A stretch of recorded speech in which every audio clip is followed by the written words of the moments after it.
तो चलिए इन सवालों के जवाब लेंगे। हमारे साथ मेहमान जुड़ चुके हैं, संपत सारस्वत बीजेपी प्रवक्ता है। बहुत स्वागत है सर आपका टीवी हंड्रेड पे। प्रेम कुमार वरिष्ठ पत्रकार है, बहुत स्वागत है सर आपका भी टीवी हंड्रेड पे। सबसे पहले मैं संपत जी आपके पास आना चाहूंगी कि चढ़ावे होती हैं, राम के नाम पर चढ़ावे दिए जाते हैं, राम जी के नाम पर ये अपना श्रद्धा सुमन लोग अर्पित करते हैं, तो जवाबदेही भी सर होनी चाहिए ना। कौन तय करेगा कितना पैसा आता कहाँ से है, जा कहाँ रहा है, चोरी क्यों हुआ है, क्यों? बिल्कुल स्वीटी जी, आपका सवाल आपका ही नहीं, देश भर की पूरी जनता का इस तरह का जो मन में सवाल उठ रहा है वो बिल्कुल जायज है। ये एक श्रद्धा के ऊपर निश्चित रूप से चोट की गई है और जो ट्रस्ट मंदिर के व्यवस्था को संभाल रहा है, उस ट्रस्ट के अंदर जितने भी जिम्मेदार लोग हैं उनकी पूरी की पूरी जवाबदेही बनती है। और अगर उनकी कहीं भी किसी भी तरह से इन्वॉल्वमेंट अगर इस मामले में रहती है तो निश्चित रूप से उस पर कानूनी कार्रवाई होनी चाहिए। उत्तर प्रदेश के वर्तमान मुख्यमंत्री योगी आदित्यनाथ जी ने साफ साफ कहा है कि अगले 15 दिन के अंदर अंदर जो भी व्यक्ति इसमें दोषी हैं उनके ऊपर कार्रवाई होगी।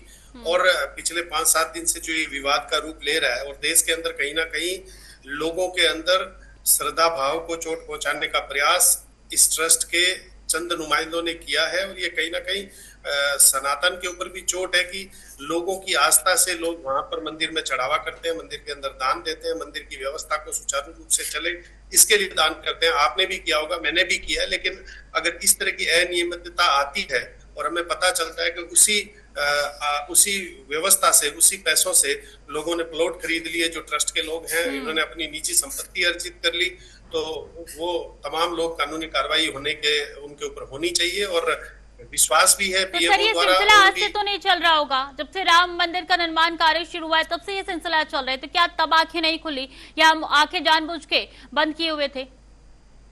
कहीं ना कहीं मैंने जैसे कहा ना कि कहीं ना कहीं इस दोष को पूरी तरह से साजिश रूप से तैयार किया गया है कि ऐसा सुनने में आ रहा है कि बीच में जैसे सीसीटीवी कैमरे हटा लिए गए, कहीं कहीं जगह पे सीसीटीवी कैमरे लगाने के लिए मना कर दिया गया। तो इस ट्रस्ट के ऊपर भी एक मॉनिटरिंग कमेटी होनी चाहिए थी जो इस ट्रस्ट को भी मॉनिटर कर सके, क्योंकि जिस प्रकार की बातें सामने आ रही है उसमें निश्चित रूप से ये चीज समझ में आ रही है कि जिन लोगों को हायर किया गया, जिन लोगों को एम्प्लॉय किया गया पैसा गिनने के लिए या उस व्यवस्था को मॉनिटर करने के लिए, वो कहीं ना कहीं एक आम आदमी के ऊपर, एक सनातनी के ऊपर चोट पहुंचा रही है। हम लोग सब सुन रहे हैं, आहत है इस बात से, परंतु सरकार के ऊपर पूरा भरोसा है कि इस मामले के अंदर तमाम दोषियों के ऊपर कड़ी से कड़ी कार्रवाई होगी।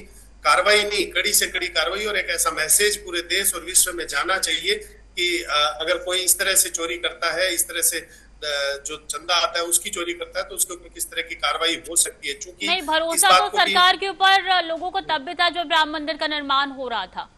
मैं वही कहने जा रहा हूँ कि ये राम मंदिर का निर्माण होना, 500 वर्ष तक भगवान श्री राम त्रिपाल में रहे और उनको विराजमान कराकर जो व्यवस्था केंद्र सरकार ने और न्याय प्रणाली के माध्यम से जो की गई थी, उसको जिस हर्ष और उल्लास के साथ देश की जनता ने मदद करते हुए आज इस भव्य निर्माण करवाया मंदिर का, और उसमें अगर ट्रस्ट के अंदर कुछ चंद लोग अपने निजी स्वार्थ के लिए अगर वहां पर चोरी करते हैं तो निश्चित रूप से उनके ऊपर कड़ी से कड़ी जो मैक्सिमम कार्रवाई हो सकती है सरकार द्वारा वो होनी चाहिए, और होनी ही चाहिए। वाकई सभी यही उम्मीद रखते हैं। बड़ा कोई शब्द हमें याद करना पड़ेगा। बिल्कुल।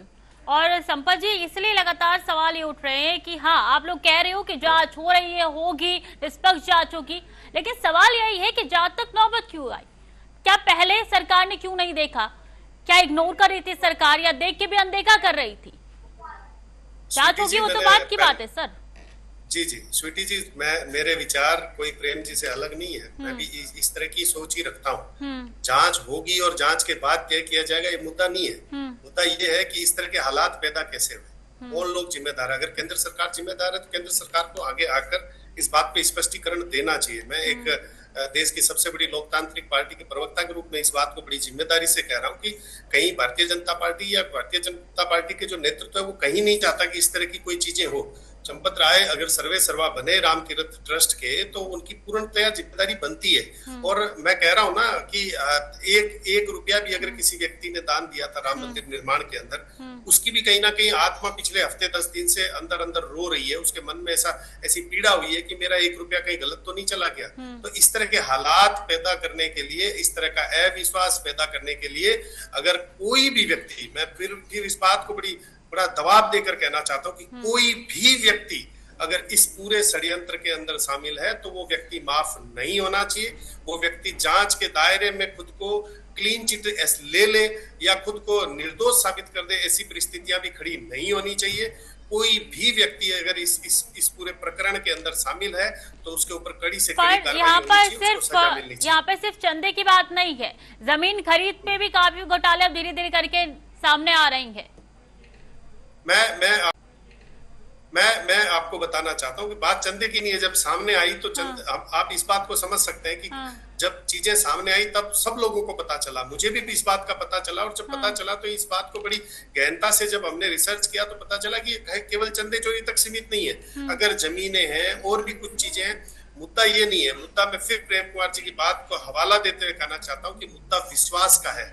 आम लोगों के विश्वास को तोड़ने का प्रयास अगर किसी भी ट्रस्ट के सदस्य ने, राज्य सरकार हो, केंद्र सरकार हो, अगर कोई भी व्यक्ति इस पूरे प्रकरण में शामिल है तो वो माफी के लायक नहीं है। चंपत राय तो एक व्यक्ति है जो किसी संवैधानिक पद पर भी नहीं है। वो एक ट्रस्ट के महासचिव के पद पे कह दीजिए या जो भी है, लेकिन अगर सरकार के अंदर भी संवैधानिक पद के ऊपर भी अगर कोई किसी भी लेवल का व्यक्ति अगर इस पूरे प्रकरण में शामिल है तो ये एक तरीके से जो है राम भक्तों के हृदय के ऊपर चोट करने का प्रयास किया गया। तो कोई भी व्यक्ति इस व्यवस्था से बचना नहीं चाहिए। एसआईटी के नाम पर नहीं बचना चाहिए, किसी जांच के नाम पर नहीं बचना चाहिए।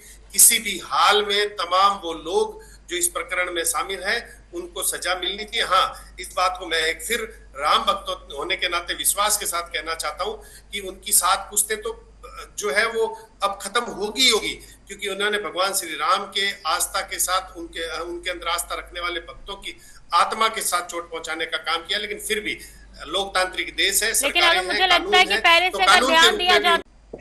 देखिए स्वीटी जी, मैंने इसलिए प्रेम जी के जस्ट बाद में मैंने बात रखने का प्रयास किया था। मैं चंचल जी जैसे ही विंडो पे आए, स्क्रीन पे आए, मैं समझ गया था कि अब जो है मामला न्याय और अन्याय का नहीं होगा। अब ये बीजेपी, कांग्रेस, आम आदमी पार्टी, मैंने ये जब डिबेट शुरू हुआ था, आप प्रेम जी से भी इस बात की सहमति ले सकते हैं कि हमने पार्टी की कहीं कोई बात नहीं की। पार्टी का कोई मुद्दा ही नहीं है।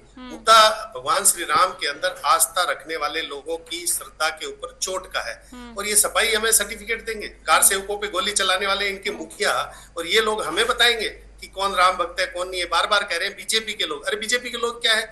अगर किसी ने गलत किया तो वो चोर है, उसको सजा मिलनी चाहिए, चाहे वो कोई भी हो। मैंने एक लफ्ज में साफ कहा है, क्यों नहीं हो रही है सारस्वत जी? सुनिए, मैंने साफ कहा है कि इस भगवान श्री राम मंदिर के निर्माण और इस चंदे के अंदर कोई भी व्यक्ति रहता है, कोई भी का मतलब समझते हैं ना, प्रधानमंत्री भी, अगर कोई भी व्यक्ति अगर इसके अंदर रहता है तो वो व्यक्ति के ऊपर कार्रवाई होनी चाहिए। अब कौन कार्रवाई करेगा? सीसीटीवी फुटेज कौन डिलीट करवाया है? सुनिए, ये लोकतंत्र तय करेगा। इतना अश्रद्धा मत रखिए लोकतंत्र के अंदर। आप लोग तो किसी को नहीं मानते हैं, आप लोग तो कानून भी नहीं मानते हैं, लेकिन मैं इस डिबेट के अंदर लेकिन जब पॉलिटिकल पार्टी का नाम लेकर मैडम जरा मुझे 10 सेकंड बचाव दीजिएगा। करने की मेरा किसी तरह से गलत बचाव करने का व्यक्तित्व नहीं है। मैं फिर कहना चाहता हूं कि इस पूरे प्रकरण में कोई भी व्यक्ति दोषी है, उसके ऊपर कार्रवाई होनी चाहिए। ठीक है।